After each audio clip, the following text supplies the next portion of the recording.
Very warm welcome for the Arangetram of my student Stuti Datta. Gajananayutam Ganeshwaram Gajananayutam Ganeshwaram Tam tam tajhanuta kitata kadhim dev jhanuta dhimita kitata tam tajhanuta kitata kadhim dev jhanuta dhimita kitata tajhautari tajhauta kitata kajhau jham gama pani tata jham tari tajham takitata kajhau.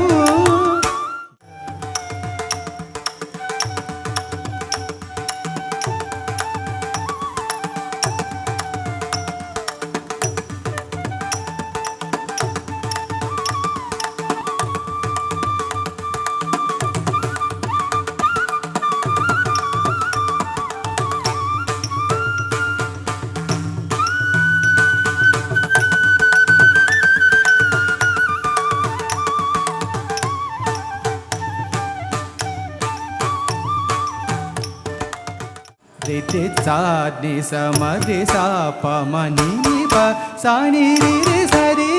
sa re ga ma re sa dhanu ta dhimi ta sa ni pa ma re sa re ga ma pa ni sa re ga ma re sa ni pa ma re sa re ga ma pa ni sa re ga ma pa ni sa ga ma pa ni sa ma pa ni sa pa ni da takatatim gedatom takatikotatim gedatom tam tam tajhanuta kitata kadim dem jhanuta dhimita kitatam tam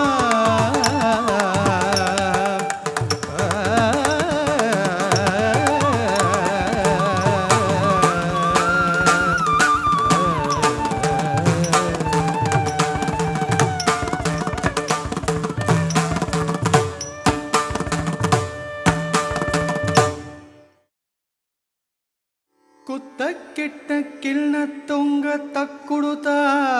Tunga ತಂಗುಗು ತಂಗುಗು ತಂಗುಗು ದೇತ ಕುತ್ತಕ್ಕಿಟ್ಟಕ್ಕಿಳ್ನ ತುಂಗ ತಕ್ಕುಡುತ್ತ ತುಂಗ ತಂಗುಗು ತಂಗುಗು ತಂಗುಗು ದೇತ ತಂಗುಗು ತಂಗುಗು ತಂಗುಗು ದೇತ ಕುತ್ತಕ್ಕಿಟ್ಟಕ್ಕಿಳ್ನ ತುಂಗ ತಕ್ಕುಡುತ್ತ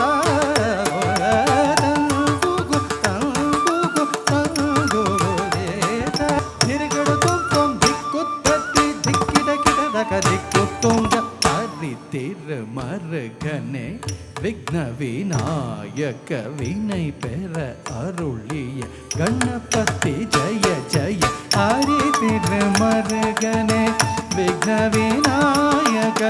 வினை பெற அருளிய கணபதி ஜய ஜய திக்கிட்ட உதர கடம் ஜய ஜய திக்கிட்ட உதர கடம்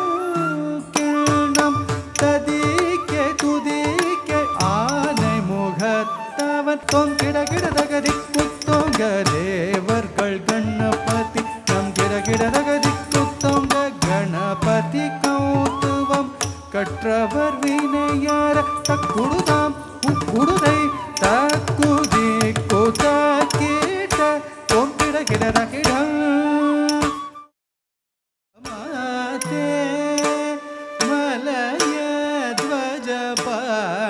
ಸಂಜಾತೆ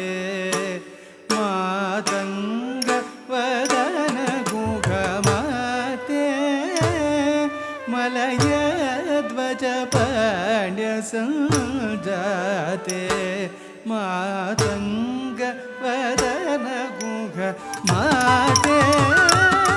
ಮಲಯ ಧ್ವಜ ಪಾಂಡ್ಯ ಸಂಜಾತೆ ಧಿಕ್ಕು ತಕ್ಕ ತ ದಿಕ್ಕಿನ ತೋಂ ತಾಂ ತ ತ ಕಿ ಟ ನ ಕ ಝಂ ತ ರಿ ki ta ta ka ta ta ki ta na ka ta ka chum ta ri ki ta ta ka tam ta ta ki ta na ka chum ta ri ki ta ta ka ta ta ki ta na ka chum ta ri ki ta ta ka ta ta ki ta na ka chum ta ri ki ta ta ka ta ta ki ta na ka chum ta ri ki ta ta ka tam ta ta ki ta na ka chum ta ri ki ta ta ka ta ta ki ta na ka chum ta ri ki ta ta ka ta ta ki ta na ka ta ka chum ta ri ki ta ta ka ta ta ki ta na ka chum ta ri ki ta ta ka tam ta ta ki ta na ka chum ta kun ta ri ki ta ta ka ta ta ki ta na ka ta ka chum ta kun ta ri ki ta ta ka chum ta ka nam ta ka rum ta ka di tam ta ta ki ta di ki ta ta ti ta ki ta ta ki tum tam ta ta ki ta di ki ta ta ti ta ki ta ta ki tum tam ta ta ki ta di ki ta lam ta ta ki ta ta ki tum ಮಾತೆ ಮಲಯ ಧ್ವಜ ಪಾಂಡ್ಯ ಸಂಜಾತೆ ಮಾತೆ ಮಲಯ ಧ್ವಜ ಪಾಂಡ್ಯ ಸಂಜಾತೆ ಮಾತಂಗ ವದನ ಗುಗ ಮಾತೆ ಮಲಯ ಧ್ವಜ ಪಾಂಡ್ಯ ಸಂಜಾತೆ ಮಾತಂಗ ವದನ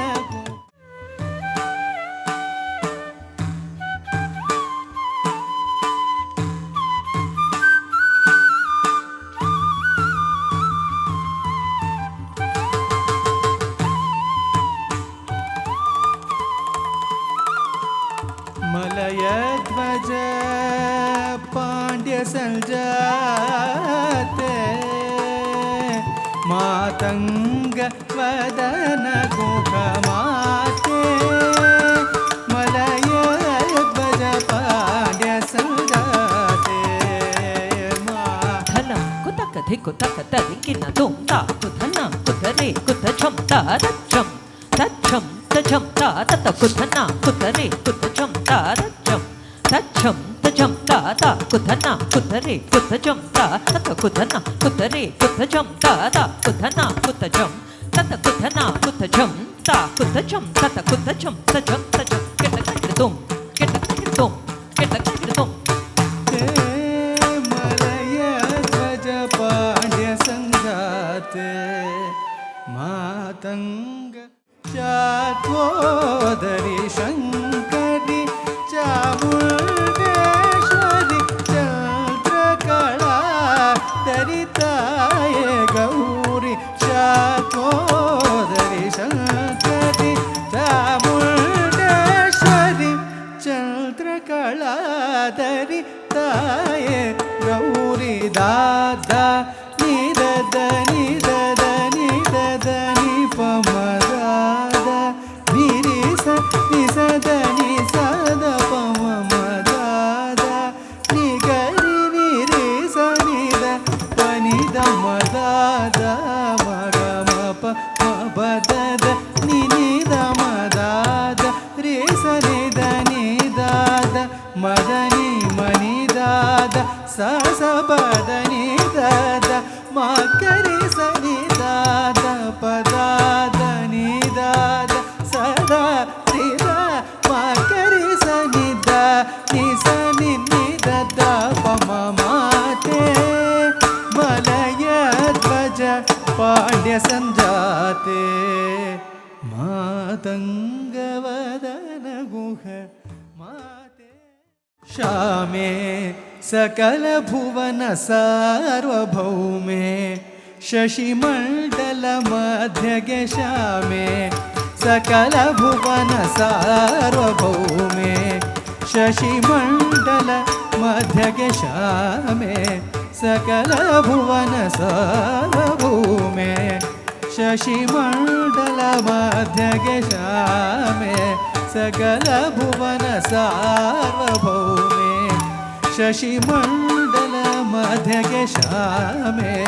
ಸಕಲ ಭುವನ ಸಾರ್ವಭೌಮೆ ಶಶಿಮಂಡಲ ಮಧ್ಯಗೆ ಶಾಮೆ ಸಕಲ ಭುವನ ಸಾರ್ವಭೌಮೆ ಶಶಿಮಂಡಲ ಮಧ್ಯಗೆ ಶಾಮೆ ಸಕಲ ಭುವನ ಸಾರ್ವಭೌಮೆ शशिमण्डल मध्यके श्यामे सकल भुवन सार्वभौमे शशिमण्डल मध्यके श्यामे सकल भुवन सार्वभौमे शशिमण्डल मध्यके निद निद द प प म प प निद प म ग प म निद म सा निद प म निद श्यामे सकल भुवन सार्वभौमे शशिमण्डल मध्यके श्यामे सकल भुवन सार्वभौमे शशिमण्डल मध्यके श्यामे सकल भुवन सार्वभौमे शशिमण्डल मध्यके श्यामे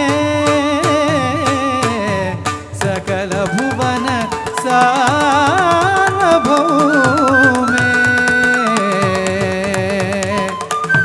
माता मरकद श्यामा मातङ्गी मदशालिनी कुर्यात् कटाक्षौ कल्याणी कदम्बवनवासिनी जय मातर्गतनये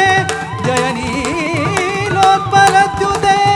जय संगीतरसिके जय लीला शुकप्रिये श्यामे अम्बा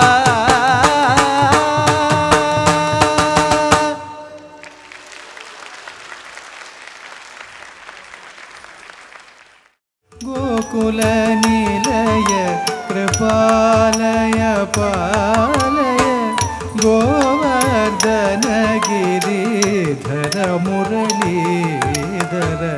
गोकुल निलय कृपालय पालय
गोवर्धन गिरिधर मुरलीधर गोकुल निलय कृपालय पालय गोवर्धन गिरिधर मुरलीधर भूसुर सुरगणोपासित मुरहरा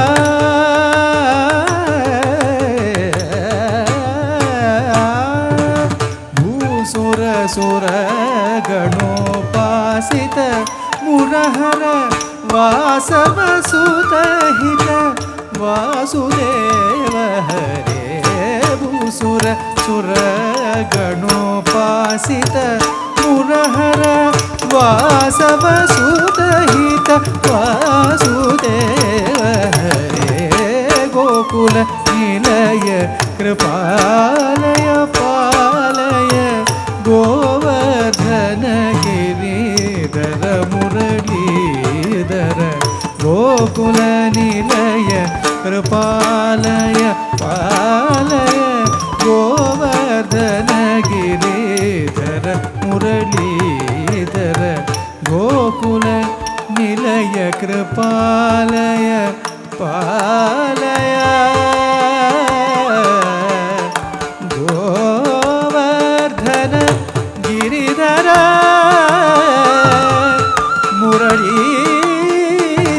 मुरलीधर गिरिधर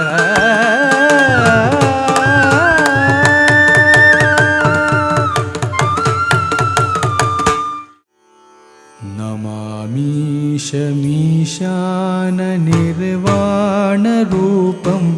विभुं व्यापकं ब्रह्मवेदस्वरूपम्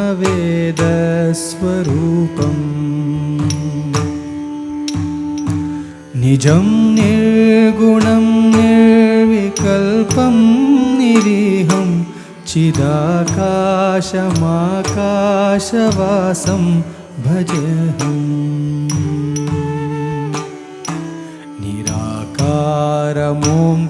निराकारमोङ्कारमूलं तुरीयं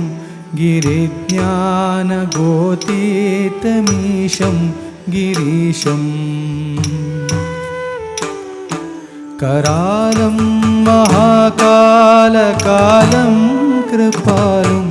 गुणागारसंसारपारं नतोऽहम्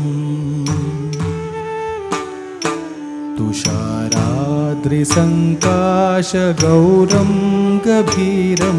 मनोभूतकोटिप्रभासि शरीरम्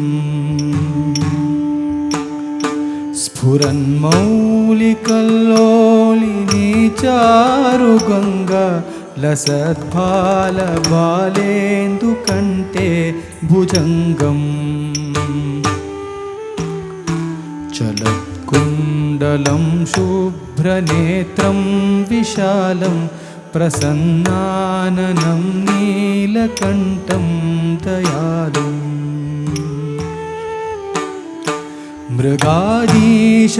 मृगाधीशचर्माम्बरं मुण्डमालं प्रियं शङ्करं सर्वनाथं भजामि प्रचण्डं प्रकृष्टं प्रगल्भं परेशम् अखण्डं भजे भानुकोटिप्रकाशम्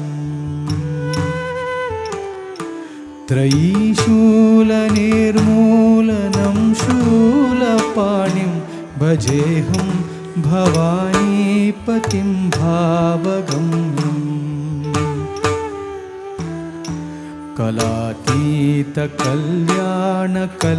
कलातीतकल्याणकल्पान्तकारी सदा सज्जनानन्ददाता पुरारी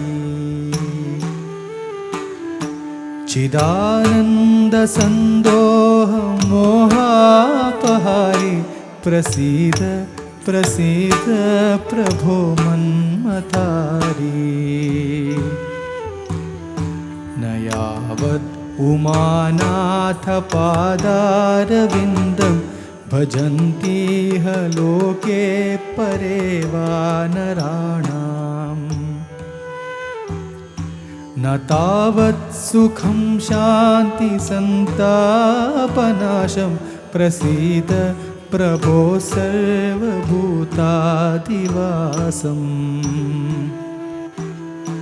न जानामि योगं जपं नैव पूजां न तोऽहं सदा सर्वदा देव तुभ्यम्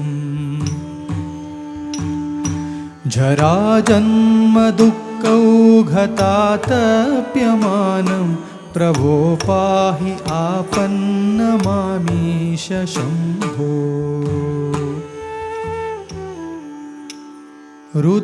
रुद्राष्टकमिदं प्रोक्तं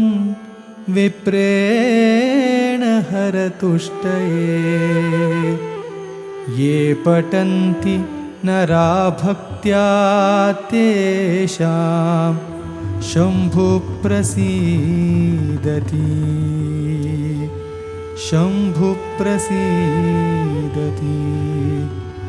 शम्भुप्रसीदति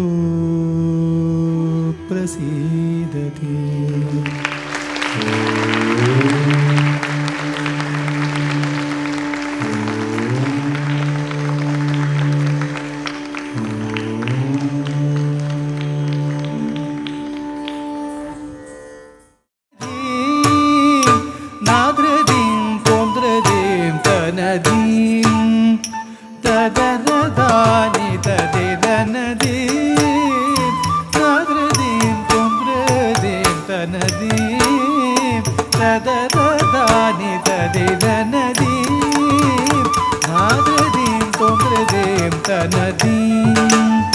तदरदानि ददिरनधीं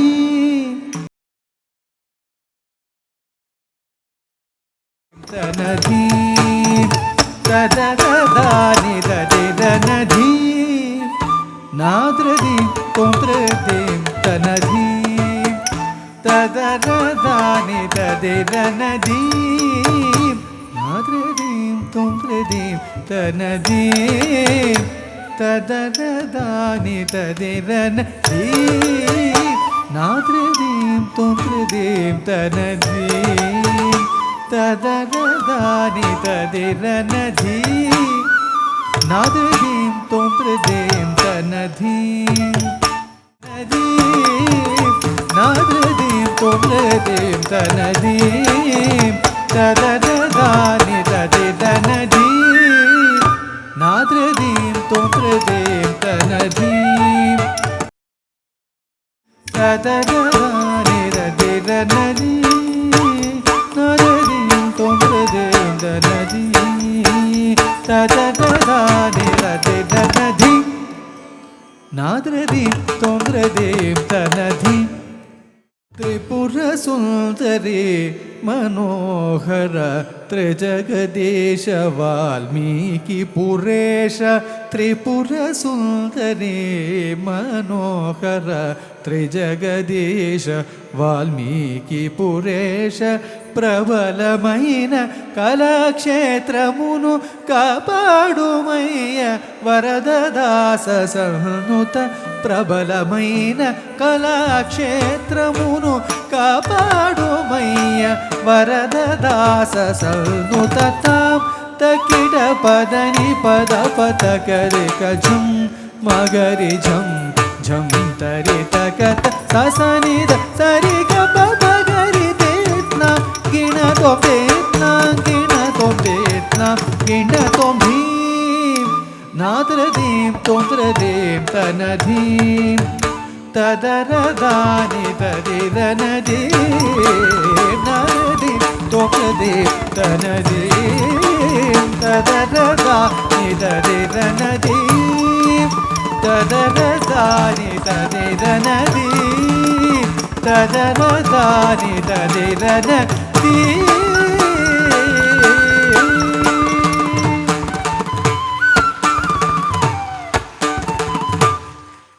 रामचन्द्राय जनकराजज मनोहर यमामकाभीष्टदाय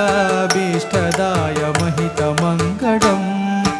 कोसलेशाय मन्दहासदास पोषक यवासवादिविनुत सद्वराय मङ्गलम्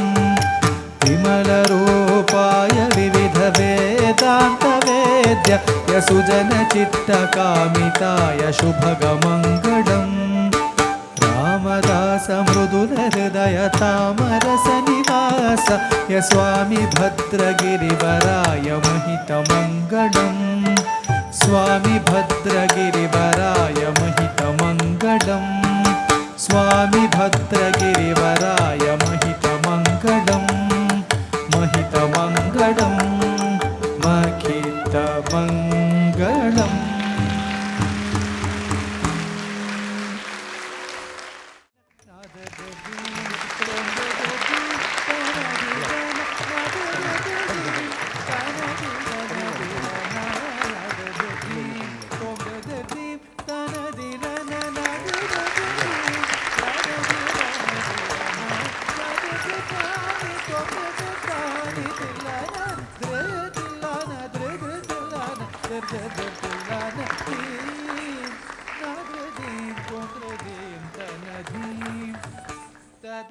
Thank you so much for inviting me for this program today, the Arangetram of Stuti. That was mesmerizing, I must say that.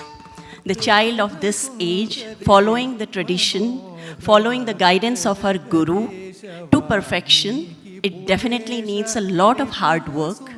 a lot of effort from the child's side, and we could very clearly witness it. We had goosebumps while you were performing. It's amazing the way your teacher has guided you, your guru has provided you the guidance. It was visible on the stage. first honor is always for the Guru. Shri Guru Bhyo Nama we say. And Ella Permiyo Guru Kada. So, yes, she deserves a big hand. And the next checkbox is the Shishya. Right? So it's like she's that small doll that God Himself made and said, come on, do a little bit of dance for me, praising me, depicting me on the stage. It was literally like that to see her dance there, transforming into so many different, sometimes it was bhakti, sometimes she was a goddess, and it's just amazing to see that. Like we were having she actually deserves a bigger applause. Yes.